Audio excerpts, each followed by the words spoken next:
Commander Jake Morrison stood at the tall windows of the Galactic Council station, watching the stars spin slowly outside.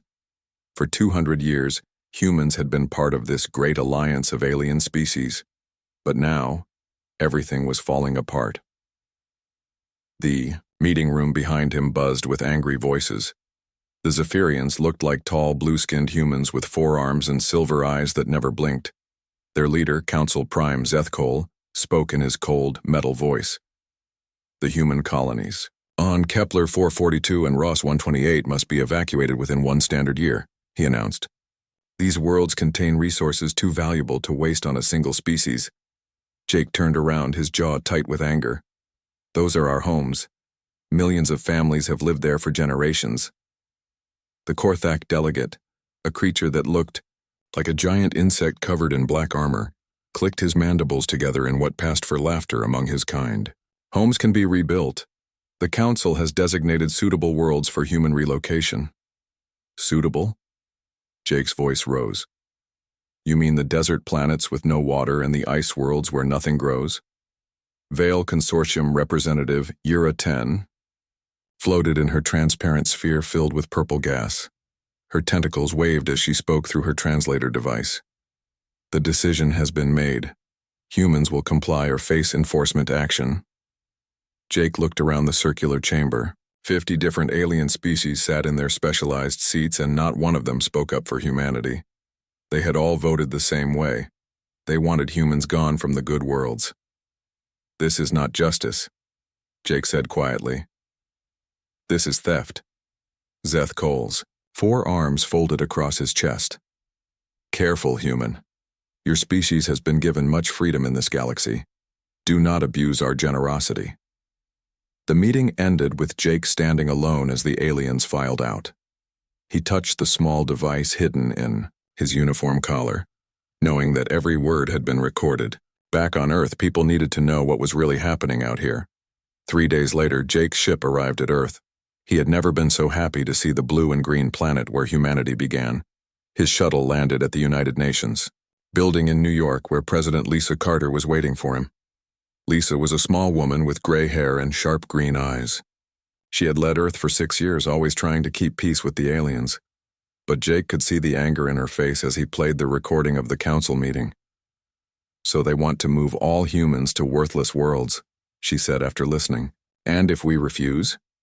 They call it enforcement action, Jake replied. But I think we both know what that really means. Lisa walked to her office window, looking out at the busy city below. How long do we have? 1 year to start moving people. But Lisa, there's something else you need to know. Jake's voice became very serious. I've been watching the alien fleets. They're moving ships into position around all our major colonies. This isn't just about relocation. That same day, Lisa took a secret elevator deep beneath the Rocky Mountains in Colorado. The underground complex was so vast that electric cars were needed to move between sections. She met Admiral Ben Hughes in a room filled with computer screens and star charts.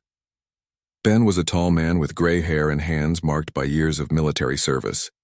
He had been preparing for this day for 20 years, ever since he realized the aliens would never truly accept humanity as equals. How is Project Prometheus coming along? Lisa asked. Ben smiled, but it was not a happy smile. Better than they could ever imagine. We've had our best scientists working in secret since the day we joined the Council. Every piece of alien technology they've shared with us, we've studied and improved. He led her to a viewing window that looked down into a massive construction bay. Strange ships hung in the air, their hulls seeming to bend light around them. They looked like nothing the galaxy had ever seen. Quantum fold drives, Ben explained. We can appear anywhere in the galaxy instantly. The aliens still think space travel takes weeks or months. They walked past laboratories where scientists worked on devices that glowed with inner light. Gravitational manipulation weapons, energy shields that actually get stronger when attacked. And Dr. Amanda Foster has been working on something even more interesting. Dr. Amanda Foster met them in her xenobiology lab. She was a young woman with brown hair always tied back and clothes covered in alien genetic samples. Her computers showed detailed scans of Zephyrian, Korthak, and Veil Consortium biology. I've been studying our alien friends for 15 years, Amanda said. I know their weaknesses better than they do. Every species has points of failure, frequencies that disrupt their nervous systems, chemicals that shut down their technology. The aliens made one big mistake. What mistake? Lisa asked. They told us everything about themselves because they never thought we'd be smart enough to use it against them. Amanda showed them a captured alien communication device. I've been listening to their private messages for months. The council isn't planning to relocate us, Lisa. They're planning to eliminate us completely. They think humans are too dangerous to leave alive. Ben's hands turned into fists. Dangerous? We've been nothing but cooperative for 2 centuries. That's exactly why they're scared, Amanda continued. We learn too fast. We adapt too quickly. They've watched us go from primitive rockets to quantum technology in just 200 years. They're afraid of what we might become in another 200. Lisa felt a cold anger growing in her chest. Show me the proof. Amanda played a recording of Zethkol speaking to other Zephyrian leaders. Even translated into English, his words were clear. The humans must be completely removed. Their colonies will be given to more reliable species. The universe will be safer without them. That night, Lisa called an emergency meeting of the United Nations Security Council. Representatives from every nation on Earth gathered in the great assembly hall. She stood at the podium looking out at faces that showed growing anger as she explained what the aliens really planned. They want to commit genocide, she said simply. They want to wipe out every human in the galaxy and take our worlds for themselves. The Russian representative stood up. What do you recommend, Madam President? Lisa took a deep breath. I recommend we show them what humans do when their backs are against the wall. The vote was unanimous. Earth would withdraw from the Galactic Council immediately. All human colonies would be warned to prepare for war, and Project Prometheus would finally be revealed to the galaxy. As the meeting ended, Lisa looked up at the stars through the assembly hall's glass ceiling. Somewhere out there, alien fleets were moving toward human worlds, expecting easy victory. They thought they were fighting weak, primitive creatures who would surrender at the first sign of real force. They were about to learn how wrong they were. The galaxy's final war was about to begin, and humanity intended to end it forever. 6 months passed after Earth left the Galactic Council. The alien powers expected humans to come crawling back, begging for mercy. Instead, something happened that shocked the entire galaxy. Captain Ryan Bell sat in the command chair of the TDF, Retribution, humanity's first ship to use the new quantum fold technology. His crew of 30 humans watched their screens as a massive Zephyrian fleet approached Mars. 200 alien warships, each one bigger than anything humans had ever built before. Captain, they're demanding our surrender, reported Communications Officer Kelly Brooks. They say we have 1 hour to abandon all human settlements on Mars. Ryan smiled coldly. Tell them we have a counteroffer. The Zephyrian Admiral Korzeth watched from his flagship as the single human vessel appeared on his sensors. It was so small compared to his mighty fleet that he almost laughed. Humans were even more foolish than he thought. One ship? He asked his tactical officer. They send one tiny ship against our entire battle group? But then something impossible happened. The human ship simply vanished from all their sensors. One moment it was there, the next moment it was gone completely. Where did it go? Korzeth demanded. His answer came in the form of explosions rippling through his fleet. The human ship was appearing inside their formation, firing weapons that passed right through their energy shields as if they were not even there. 3 Zephyrian cruisers exploded before they could even target the enemy. Ryan's ship flickered in and out of normal space like a ghost. The quantum fold drive let them jump instantly to any location within light years. The aliens had no idea how to fight an enemy that could be anywhere at any time. Target their command ship, Ryan ordered. Let's introduce ourselves properly. Retribution appeared directly above Korzeth's flagship and fired a single shot. The alien admiral watched in horror as his main engines exploded. His mighty ship was dead in space, helpless. On the surface of Mars, General Patricia Hayes led the human ground forces against the aliens who had already landed. She wore the new adaptive nano-armor that looked like liquid metal flowing over her body. Her soldiers moved with perfect coordination, their minds linked by neural implants that let them think as one. The Korthak ground troops were famous across the galaxy for their strength and fighting skill. Each warrior stood 8 feet tall and had armor harder than steel. They had conquered dozens of worlds with their unstoppable charges, but they had never fought humans before. Patricia's soldiers seemed to know what the aliens would do before they did it. When Korthak warriors charged, humans were already moving to surround them. When the aliens tried to use their heavy weapons, human snipers took them out from impossible distances. "How are they so fast?" growled Korthak war leader Thek-Kar as he watched his forces being cut apart. "Their reflexes are beyond any species we have encountered." What he did not know was that human soldiers had been enhanced with neural boosters that let them think and react 10 times faster than normal. They saw the battle unfolding in slow motion, while their enemies struggled to keep up. In space, Admiral Ben Hughes commanded the human fleet from his flagship, the TDF Sovereign. He watched as more alien reinforcements arrived, expecting to find Mars already conquered. Instead, they found their advance forces scattered and broken. "Admiral, Vale Consortium ships are approaching from the outer system," reported his tactical officer, Lieutenant Dan Murphy. 40 vessels, including 3 of their planet-killer ships. Ben nodded calmly. "Time to show them our new toys. Activate the gravitational manipulation array." The Sovereign's hull opened like a flower, revealing a device that glowed with blue energy. Space itself began to bend around the alien ships. The Vale vessels, which floated in their protective energy bubbles, suddenly found themselves being pulled in directions that should not exist. The largest alien ship, a massive dreadnought that could destroy entire cities, was caught in a gravity field that compressed it like a tin can. Metal screamed and twisted as the ship was crushed into a ball of wreckage. The other Vale ships tried to escape, but gravity waves hurled them toward Jupiter's crushing atmosphere. Ben opened a communication channel to all the surviving alien ships. "This is Admiral Hughes of the Terran Defense Force. You came to our system to kill our people and take our worlds.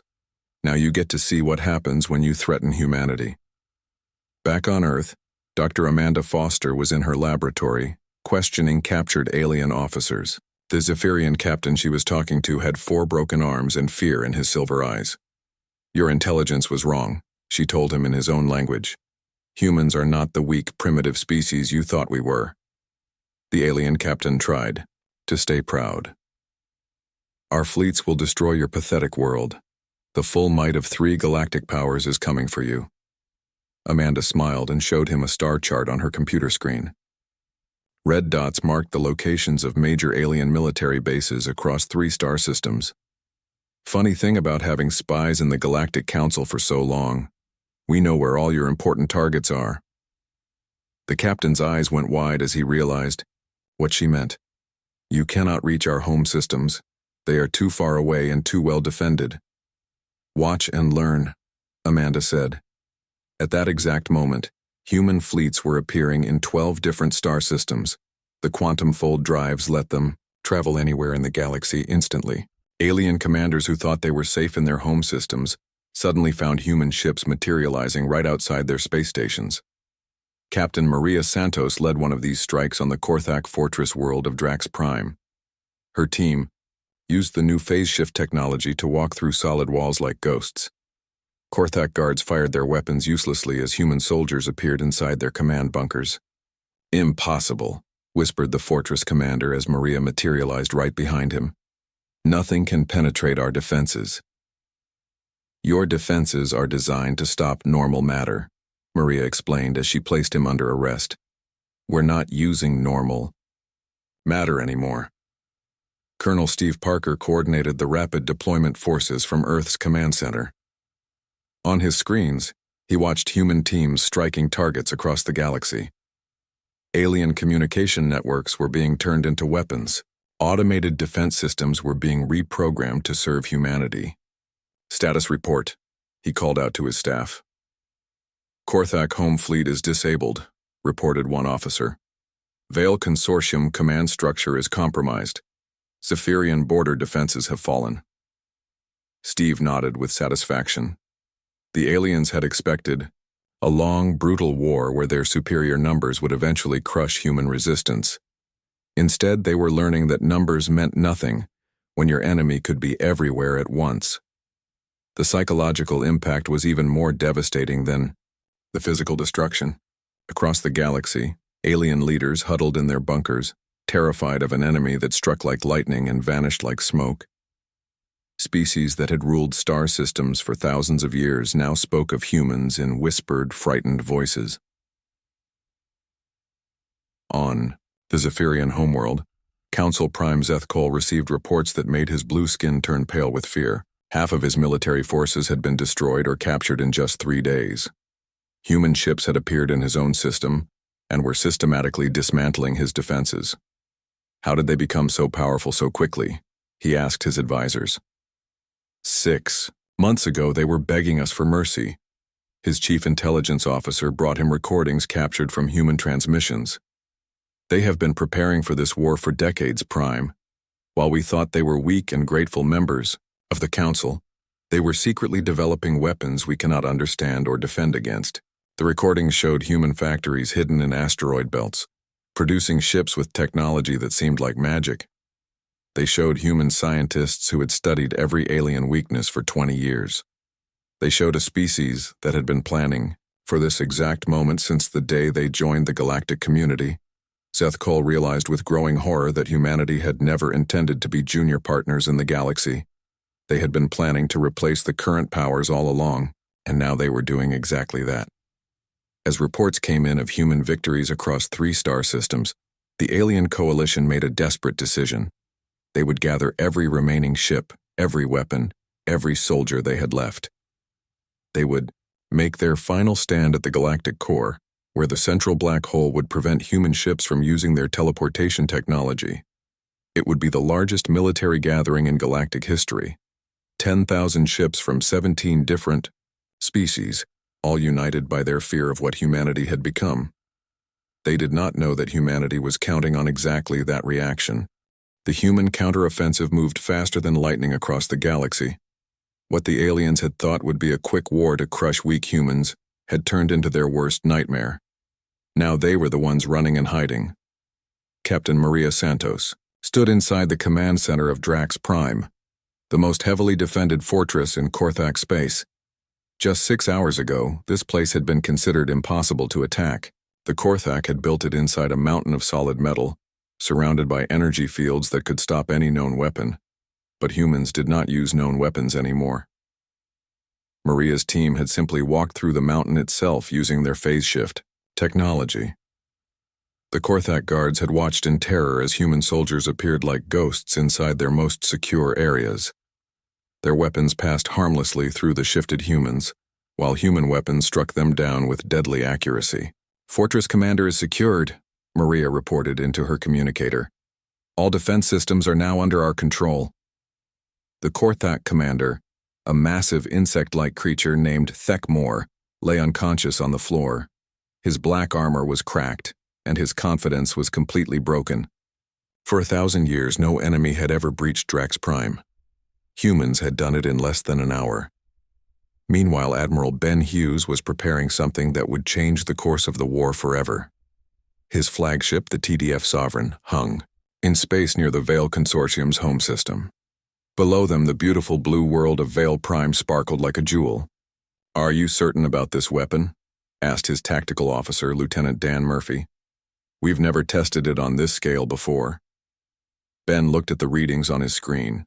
The Stellar Cascade device was humanity's most dangerous creation.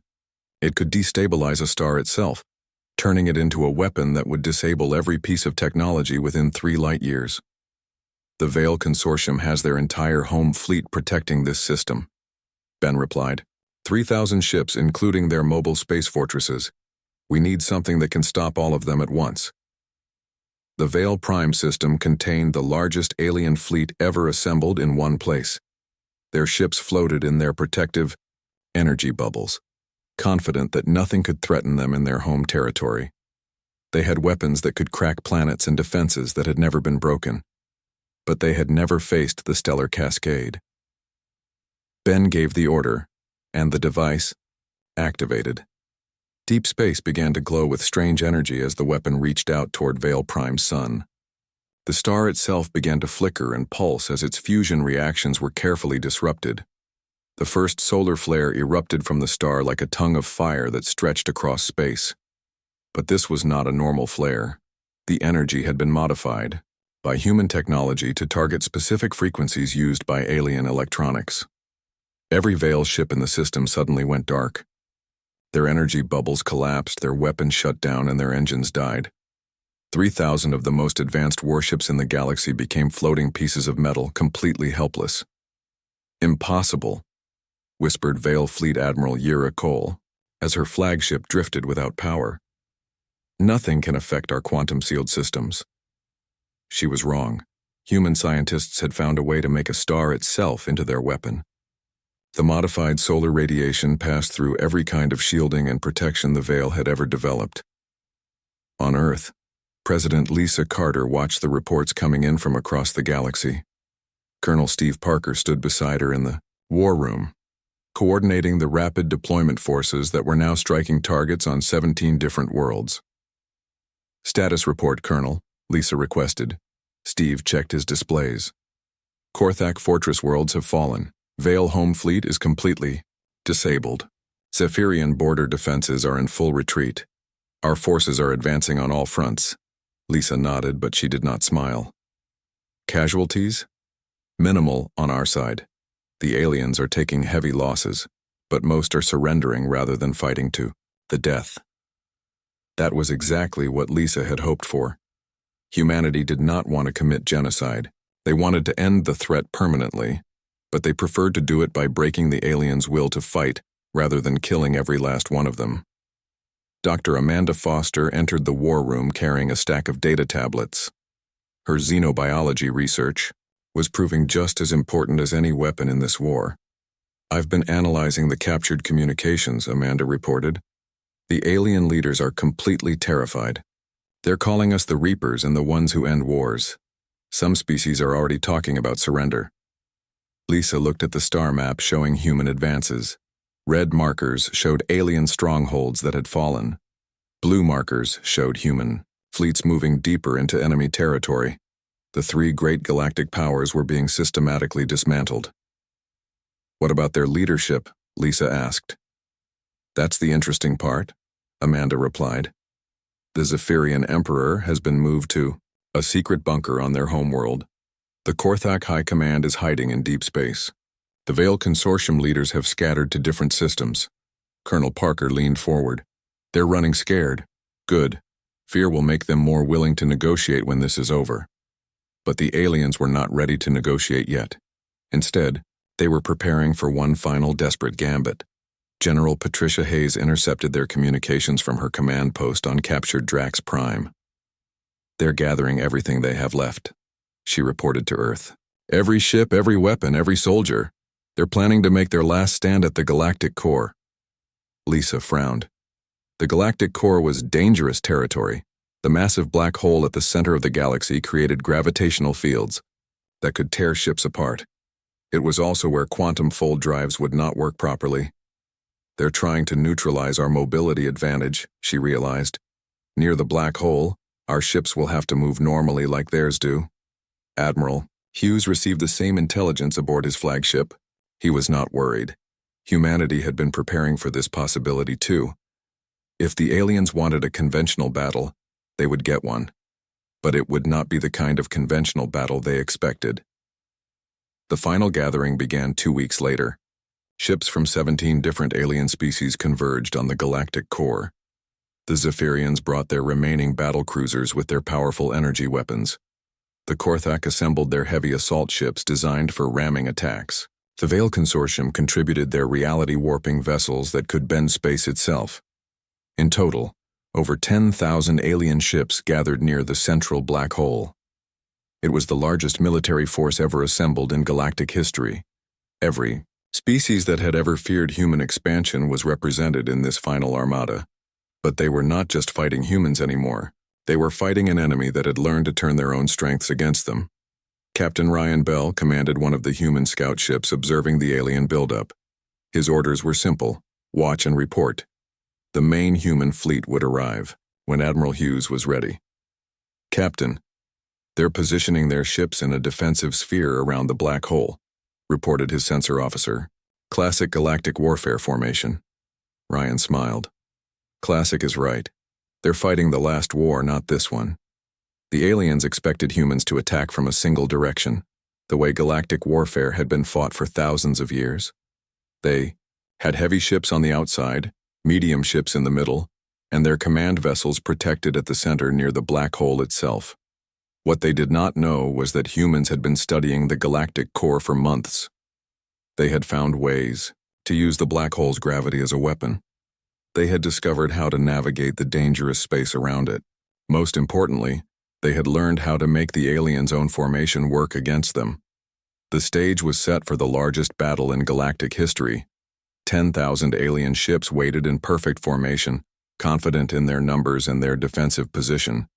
They believed that with their quantum fold drives neutralized, humans would have to fight on equal terms. They were about to learn that there was no such thing as equal terms when fighting humanity. Humans did not fight fair. They fought to win, and they had been planning this victory for decades. Admiral Hughes gave the final order to his fleet. "All ships, prepare for the Battle of Sagittarius Core. It's time to end this war forever." The Battle of Sagittarius Core began at exactly 1430 Galactic Standard Time. Admiral Ben Hughes brought only 300 human ships to face the largest alien fleet in history. To every alien commander watching, it looked like humanity had finally made a fatal mistake. Zephyrian Fleet Marshal Kethvar stood on the bridge of his massive flagship, the Eternal Dominion. Around him stretched a defensive formation of over 10,000 alien vessels from 17 different species. The black hole at the galactic center pulled at space itself, creating the gravitational fields that would stop human ships from teleporting around the battlefield. Finally, Kethvar said to his officers, "The humans must fight us ship to ship, the way real warriors have fought for millions of years." But Admiral Hughes was not worried as he watched the alien formation on his screens.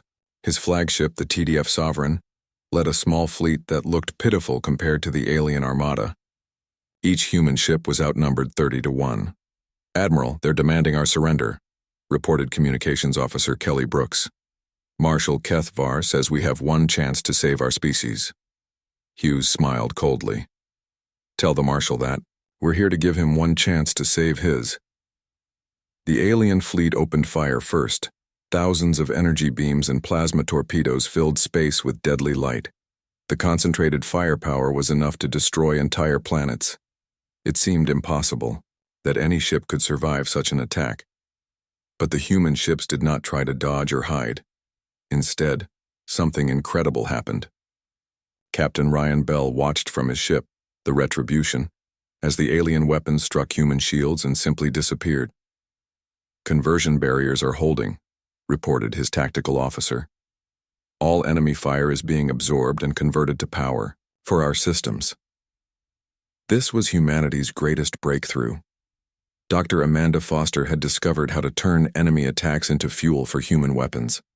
The more the aliens shot at them, the stronger the human ships became. Marshal Kethvar stared in horror as his weapons had no effect. "Impossible. Nothing can absorb that much energy." His answer came in the form of return fire from the human fleet. But these were not ordinary weapons. The energy that had been stolen from alien guns was now turned back on them, amplified 100 times over. Human ships fired beams of pure converted energy that cut through alien hulls like paper. Zephyrian battlecruisers exploded in chains of fire. Korthak assault ships were sliced in half. Veil consortium vessels were crushed by their own deflected power. But the real shock came when the human ships began to change shape. Commander Jake Morrison, now leading the tactical division from the command ship, had planned this moment for months. The human vessels were not just ships. They were transforming machines. "Phase 2, activate," Jake ordered. The human ships split apart like flower petals opening. Each vessel became 5 smaller craft that moved independently but thought as one mind. Where there had been 300 human ships, there were now 1,500, each one perfectly coordinated with all the others. Korthak war leader Groktal watched his heavy ships being swarmed by human fighters that seemed to read his mind. How do they know our every move before we make it? The answer was the neural link system that connected every human pilot. They shared thoughts, reflexes, and tactical awareness instantly. Fighting them was like fighting a single vast creature with 1,500 bodies. Captain Maria Santos led one squadron of the transformed fighters directly into the heart of the alien formation. Her mission was to capture the enemy command ship alive. Using the new phase shift technology, her fighter passed through solid alien hulls like they were made of air. She materialized inside Marshal Kethvar's flagship bridge, her weapon drawn. The alien officers froze in shock as a human appeared. Out of nowhere among them, "Marshal Kethvar," Maria said calmly. "You wanted to fight us ship to ship. How is that working out for you?" The Marshal looked around at his ruined fleet. Half of his ships were already destroyed or disabled. The other half were being systematically hunted down by human fighters that moved like ghosts through space. "This is not warfare," he whispered. "This is slaughter." "No," Maria corrected him. "Slaughter is what you plan to do to every human in the galaxy. This is justice." Colonel Steve Parker led the boarding parties that were capturing alien ships across the battlefield. His soldiers used the same phase shift technology to appear inside enemy vessels, taking control of their systems and capturing their crews. The aliens found themselves fighting enemies who could walk through their armor and walls. Human soldiers appeared in their engine rooms, their weapon bays, their command centers. Within minutes, entire alien ships were under human control, but Admiral Hughes was preparing the final phase of the battle. Deep beneath his ship's hull, a weapon unlike anything the galaxy had ever seen was charging with power. Dr. Amanda Foster watched the readings from her science station. "Gravitational resonance weapon is ready," she reported. "Target, the galactic core itself." Hughes nodded. "Activate." The weapon reached out toward the massive black hole at the center of the galaxy. Using principles that alien science could not understand, it began to manipulate the black hole's gravitational field itself. Space around the alien fleet began to twist and bend. Ships that had been in perfect formation suddenly found themselves being pulled in impossible directions. The Veil Consortium vessels, which floated in their protective bubbles, were squeezed like grapes between gravitational waves. "What are they doing?" screamed Veil Admiral Europol as her ship was caught in a gravity field that compressed and stretched it like rubber. Nothing can control a black hole, but humans had learned to use the galaxy's most powerful force as their weapon. Controlled gravitational pulses swept through the alien fleet, disabling their engines and crushing their hulls. The black hole, that was supposed to protect them, had become their destroyer. General Patricia Hayes watched the battle from her command post on Earth. The displays showed alien ships being systematically disabled or destroyed. But she was focused on a different mission. "Prepare the mining charges," she ordered her engineering teams. For months, human engineers had been secretly placing devices around the galactic core. Not weapons, but mining equipment designed to extract energy from the black hole itself. Now it was time to show the aliens what humanity could really do. The charges detonated in perfect sequence around the galactic center, but instead of causing destruction, they created something far more terrifying. The black hole began to pulse with artificial energy, sending gravitational waves rippling outward at the speed of light. Every piece of alien technology in the galaxy suddenly went dead. On thousands of worlds, alien cities went dark. Their spaceships drifted powerless. Their weapons shut down. Their communication networks fell silent. In one moment, 3 great galactic civilizations were reduced to the technology level they had possessed thousands of years ago, before they ever reached the stars. President Lisa Carter's voice echoed across every world as human transmitters, protected by special shielding, broadcast her message to the galaxy. "People of all species," she said, "the war is over. The governments that sought to destroy humanity have been defeated. Your fleets are disabled, your weapons are silent, and your leaders are captured." On his crippled flagship, Marshal Kethvar listened to the human president's words with growing despair. "But we do not seek your destruction," Lisa continued. "We seek peace. Surrender now, and you will be treated with mercy. Continue to resist, and you will face the full power of humanity." One by one, alien ships began broadcasting surrender signals. The greatest military force in galactic history was defeated not by superior numbers, but by superior thinking. Humanity had not just won a battle. They had changed the fundamental balance of power in the galaxy forever. Admiral Hughes opened a communication channel to all surviving alien commanders. "This is Admiral Hughes of the Terran Defense Force. Your war against humanity is over. The galaxy belongs to us now, but we're willing to share it with anyone who chooses peace over conquest." The Battle of Sagittarius Core was finished. Humanity had won the galaxy's final war. 5 years had passed since the Battle of Sagittarius Core, and the galaxy was a completely different place. Ambassador Lisa Carter, now serving as Earth's representative to the reformed Galactic Assembly, walked through the great halls of New Geneva Station. The space station orbited Earth, but it welcomed beings from every corner of the galaxy. The old Galactic Council chamber, where aliens had once voted to destroy humanity, had been rebuilt. Now it housed representatives from over 200 species, all working together under human guidance. The circular room buzzed with peaceful conversation in dozens of languages, translated instantly by human technology. Lisa paused at one of the viewing windows. Outside, she could see ships from many different worlds docked together. Zephyrian vessels worked alongside human craft. Korthak transport ships carried supplies to rebuilt colonies. Even Vale Consortium ships, their crews now loyal allies, helped patrol the trade routes. "Hard to believe how much has changed," said a familiar voice behind her. Lisa turned to see Admiral Ben Hughes, now Fleet Admiral of Galactic Defense. His hair had grown more gray during the war years, but his eyes still held the sharp intelligence that had won humanity's greatest victory. "Sometimes I wonder if we did the right thing," Lisa admitted. "We could have destroyed them completely. Some people think we should have." Ben shook his head. "What we did was harder than destruction. We gave them hope. We showed them that there was a better way than endless war and conquest." They walked together toward the main assembly hall where the day's session was about to begin. As they passed through the corridors, Lisa saw something that still amazed her. Young beings from dozens of species played together in the station's recreation areas. Zephyrian children with their blue skin and silver eyes laughed with human kids. Korthak youngsters, their black armor still soft and flexible, shared games with beings they would have been taught to hate just years before. "Dr. Foster's education programs are working," Ben observed. "The next generation won't grow up thinking war is normal." Dr. Amanda Foster had become more than just a xenobiologist after the war. She now ran the Institute for Interspecies Understanding, the largest school in the galaxy. Her students came from every known species to learn about cooperation, science, and peaceful coexistence. In the assembly hall, Lisa took her place at the center podium. Around her sat representatives from species that had once tried to exterminate humanity.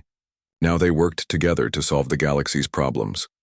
The Zephyrian representative was Kolzeth, younger brother of the former Council Prime who had started the war.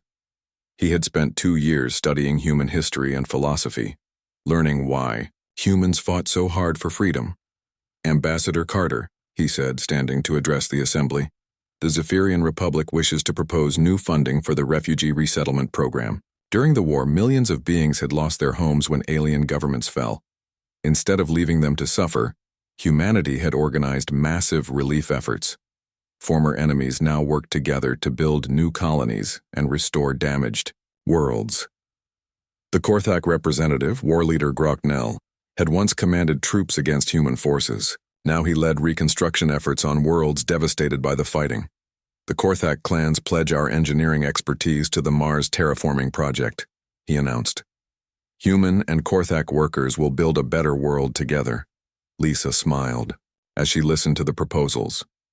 The species that had once seen each other only as enemies or competitors now shared resources and knowledge freely. Human technology helped other species rebuild. Alien expertise helped humans explore new frontiers. But the real success story was happening on worlds across the galaxy. Captain Maria Santos, now Director of Galactic Security, traveled constantly between systems to ensure that peace was being maintained. On the former Zephyrian homeworld, she walked through cities where humans and aliens worked side by side. The blue-skinned Zephyrians had adapted quickly to the new order.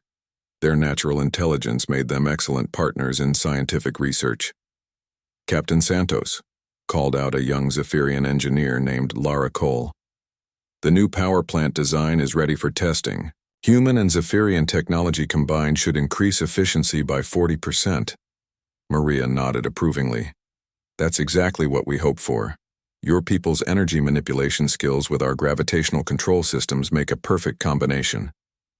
Similar partnerships had formed across the galaxy. Korthak's strength and human precision created the best construction teams ever seen. Vale Consortium knowledge of space-time combined with human quantum technology opened new possibilities for exploration. But perhaps the most important change was in how conflicts were resolved. Colonel Steve Parker, now Director of Peaceful Resolution, had developed new ways to solve problems without violence. When disputes arose between species, human mediators helped find solutions that satisfied everyone. When resources became scarce, human logistics experts organized sharing systems that prevented conflict. When old hatreds threatened to resurface, human counselors helped beings learn to forgive. The former alien leaders had become some of humanity's strongest supporters. Kethvar, the Zephyrian marshal who had led the final battle, now served as an advisor on military reform. He helped design new defense forces that protected trade routes and colonies without threatening anyone. Humans taught us something we had forgotten, he often told his students at the military academy. The strongest force in the galaxy is not the one that destroys its enemies. It is the one that turns enemies into friends.